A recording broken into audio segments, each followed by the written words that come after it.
Hey, what's up, guys? My name is Brian Norris, and I'm here with Bryan Stevens. He's got a outstanding YouTube channel called Survival on Purpose. I didn't know about it until I met Bryan in training, not this past class, but the one previously. So we were just in 4 days of training together, and I can say legitimately, Bryan's a stand-up guy, and that means a lot. And here he is at training. I don't think I need to tell you. James talks about it a lot. We're here at Tactical Response. We took Immediate Action Medical together and the fight. Immediate Action Medical is all about preparedness and making sure that the people that you love survive a difficult encounter, whether it's a car wreck or being shot or whatever it may be. The fight is a scenario-driven class, kind of testing what we learned in fighting pistol. And so we've got a lot to develop. I don't know how you feel, but as I'm processing, there's a lot to develop. Man, my brain is like, yeah, right now. For sure. Me too.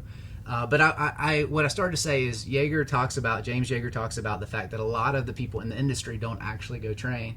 It's really cool to see somebody that's doing what you do, that it's actually coming to classes, and that's props to you for that. Man, I'm just so fortunate to be here. To be honest with you, Me too. I carried I've been around guns all my life. I carried a pistol for a few years, on and off. Then I started carrying a pistol all the time, and with no training.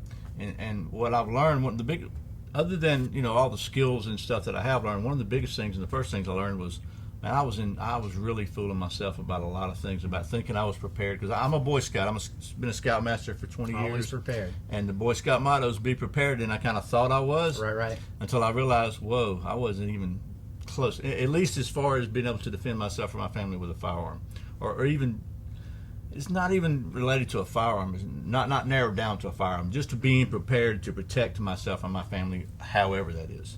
Yeah. Anyway. I think the Girl Scout motto is like "leave no trace" or something like that. Is that right? I don't know. I'm not going to dog out the Girl Scouts. I was just saying. I mean, is that something leave about no trace? Is like a outdoor code kind of thing, but I don't know. I don't know. Yeah, I try to make things better than when I showed up if I'm in the woods. Yeah.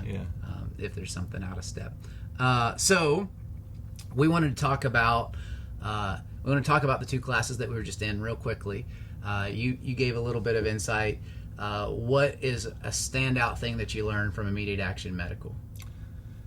Well, a standout thing is always. If you want to say more things, that's fine. Okay, but the number one thing is always have at least one tourniquet, if not more, on you. That really and truly, the best, I guess probably the most dangerous situation and the most common way that somebody can lose their life is through bleeding, loss of heavy bleeding, right? And so you need to be prepared to stop that, because that's the way somebody can die the quickest. Unless they're shot in the brain or whatever. But I mean, and the other thing about it, the medical part is that we're here at a firearms training place, but that is applicable to so many situations in life. I mean, you could be in a car wreck, you could be on the job injury. I work in construction, so we're around saws and sharp stuff and everything. There's a lot of ways that somebody could get injured other than to be shot, and you could save somebody's life just by having a little simple tourniquet that you can buy and carry on you that costs $10. You can have it in your pocket. It'll fit in your pocket. It's not as gigantic. You don't have to have a huge medical bag with you. Right. Just if you have just a tourniquet, if nothing else. There's other stuff it's good to have, but just carry a tourniquet. Yeah. And what about the fight? What's something that stands out to you about the fight? That I really thought I was prepared. I mean, I thought I had game stuff in my brain. What would I do if this, or what would I do if that? If I go to the bank or whatever, just different situations. And wow, I was so unprepared. Can I give you three things that stood out? Yeah, man. Come on. I was really kind of unprepared for what what really could happen, and I was really unprepared for what adrenaline does to your system, because this is make believe. I knew it was make believe. We all knew it was nobody's shooting, nobody's really going to hurt us, right? And it's the same time when the situation happens, it's like, wham! We get there's a gun, and they're going to shoot you with this little paintball, and it's like, man, my adrenaline is like through the roof. They told me I said things I didn't even remember saying. Yeah. I did things at one they said you shot the cops. And I was like, what? No, I didn't even remember it. And then here I'm shooting cops. You know, You're on a video saying you shot the cops. You know what you can do with modern technology, Bryan? Oh, I yeah, wouldn't have you're done right. that. You're right. Yeah, you're right. But and then the third one is, you know what? If you're in a situation where you don't feel comfortable, Right. just leave. That's you huge. don't have, just leave. First, don't go places you think there's going to be problems. But if you are somewhere and you don't feel comfortable, or, use that intuition. There's I think God put that in us that, hey, you know what? We need there's something going on here. Maybe there's somebody whispering in your ear, but just get out of Dodge. That's all you got to do. Just leave. Try to leave, and it's better to not be shot than to shoot somebody, right? That's it.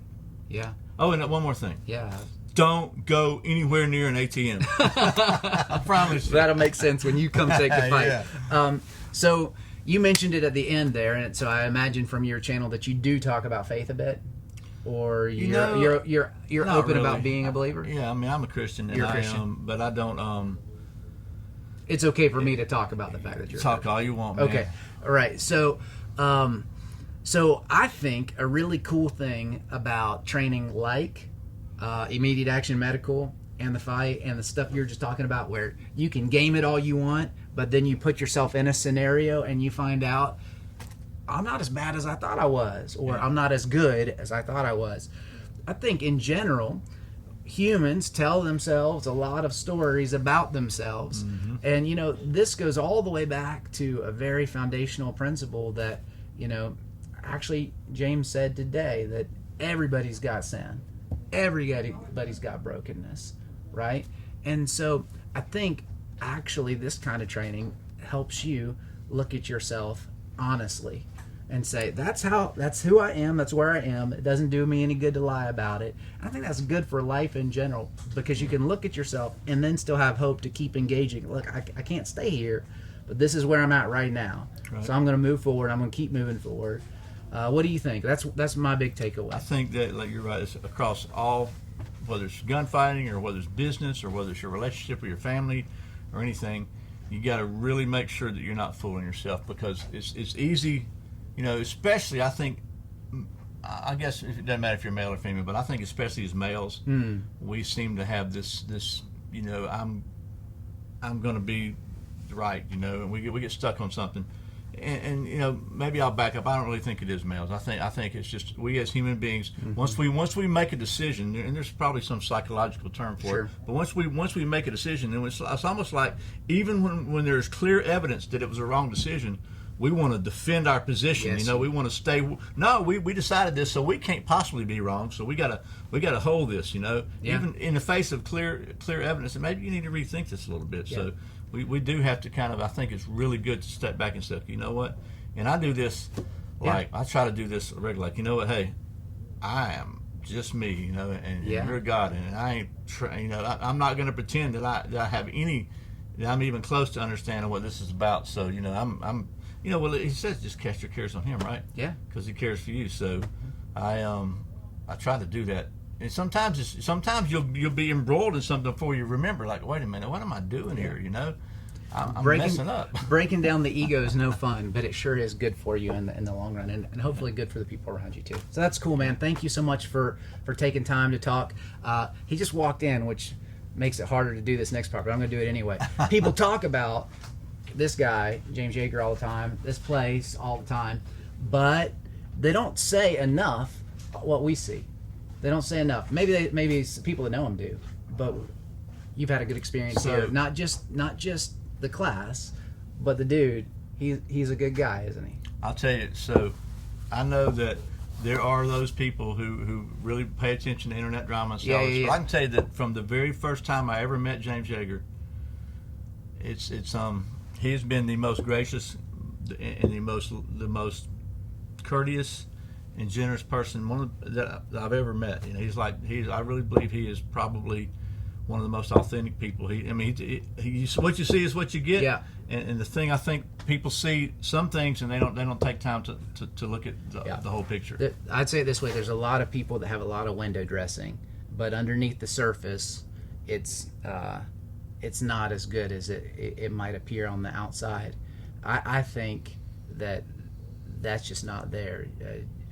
From my perspective, James has been a good guy to me all the time, and the more I get to know him, the more I appreciate him and his friendship. So we would encourage you guys legitimately to come take classes here and train wherever you have available, but come take classes here. 100%. Yeah. 100%. Thank you so much. I'm going to write an article on Ammo Land, and I'm going to post this on my channel. And thank you for your time, brother. It's good to meet you. Thank you. You too. Yeah. You too. Thank you.